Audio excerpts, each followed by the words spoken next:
एक गांव में शंभू नाम का मजदूर रहता था। वह बहुत ही ईमानदार और मेहनती था। वह पूरे दिन मेहनत करने के बाद थोड़े ही पैसे कमा पाता था। पर शंभू की एक आदत बहुत ही गंदी थी। वह बहुत ही ज्यादा बात करता था और अपनी बातों के सामने किसी की बात को नहीं लगने देता था।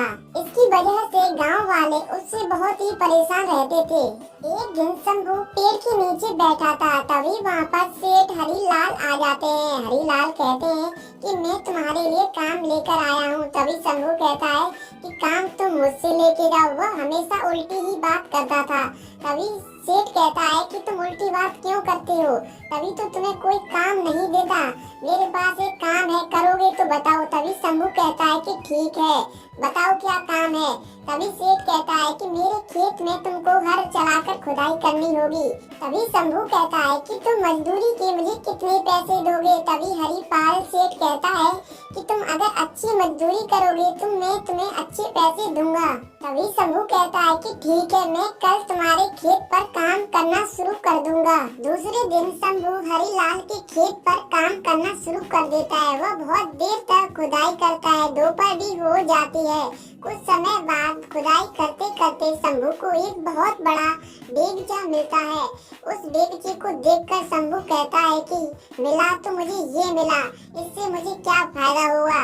तभी बेगचा बोलता है कि तुम मेरी ताकत नहीं जानते। अगर तुम्हें मेरी ताकत देखनी है तो अपनी इस कुल्हाड़ी को मेरे अंदर डालो। तभी शंभू उस कुल्हाड़ी को उसके अंदर डाल देता है। वह कुल्हाड़ी 10 गुना हो जाती है और शंभू इस चीज को देखकर बहुत ही खुश होता है और उस बेगचे को अपने घर ले आता है। शंभू उस जादुई मलरा के अंदर एक कुल्हाड़ी डालता तो वो 100 कुल्हाड़ियों में बदल जाती। शंभू उन कुल्हाड़ियों को बाजार में बेचकर पैसे कमाता और उन पैसों को उस मटके में डालकर 100 गुना कर लेता था। वो तो इस प्रकार से बहुत ही अमीर हो गया। कुछ समय बाद उसने अपना बहुत सारा पैसा कमाकर अपना अच्छा घर बना लिया। सेठ हरीलाल को ये बात पता चली कि शंभू के घर कोई जादुई मटका है। तभी शंभू से कहता है कि उस जादुई मटके को मुझे दे दो। तभी शंभू कहता है कि मेरे पास ऐसा कोई मटका नहीं है। तभी सेठ कहता है कि मुझे सब कुछ पता चल गया है। तभी शंभू कहता है कि ठीक है, तुम उस मटके को ले जाओ। वैसे भी मैंने बहुत सारा पैसा कमा लिया। सेठ उस मटके को अपने घर ले आता है। सेठ हरीलाल उस मटके के अंदर अपनी सारी सोने की चीजें डाल देता है। वो 100 गुना हो जाती हैं। कुछ समय बाद ही हरीलाल सेठ बहुत पैसे वाला बन जाता है। वह बहुत ही धनवान हो जाता है।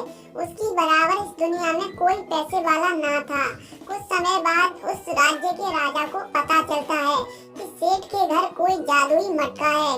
तभी राजा मंत्री को हरीलाल के घर भेजता है। मंत्री कहता है कि हरीलाल, तुम्हारे घर जादुई मटका है, उसे मुझे दे दो, राजन ने मंगाया है। तभी हरीलाल कहता है कि मेरे पास कोई जादुई मटका नहीं है। तभी मंत्री कहता है कि मुझे सब कुछ पता चल गया है। तभी हरीलाल कहता है कि ठीक है, तुम उस मटके को ले जाओ। मैंने तो बहुत सारा धन कमा लिया है कि मैं तुम्हारे राजा को भी खरीद सकता हूँ। तभी मंत्री उस जादुई मटके को लेकर राजा के पास पहुँच जाता है। राजा उस मटके को देखकर बहुत ही खुश होता है। तभी राजा उस महल के सारे सोने को उस मटके में डलवा देता है। मटके में वह सोना 100 गुना हो जाता है। राजा तो बहुत ही खुश था। उस 100 गुने सोने को फिर से मटके में डालता है। वह तो बहुत ही धनवान हो गया था। उसके पास सोने की कोई कमी ना थी। एक दिन राजा को लालच आया। राजा ने कहा कि जादुई मटके के अंदर सोना आता कहाँ से है, वह 100 गुना कैसा होता है।